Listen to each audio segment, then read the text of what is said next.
You are looking at Julian's pronunciation guide, where we look at how to pronounce better some of the most mispronounced words in the world, like this other curious word. But how do you say what you're looking for today?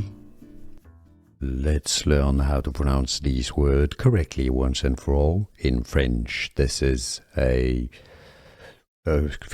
way of saying a grandma or a nanny, essentially, is how you call your grandmother within a family.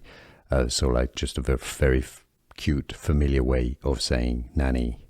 It's essentially nanny in French. Mémé is the French pronunciation. Mais. So it's not mémé, that would be the way English speakers say it. Mémé. Mémé.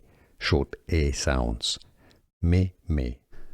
Here are more videos on how to pronounce more confusing words and names too many mispronounced. Like this video if you found it useful. I appreciate your support. I'll see you soon and thanks for watching.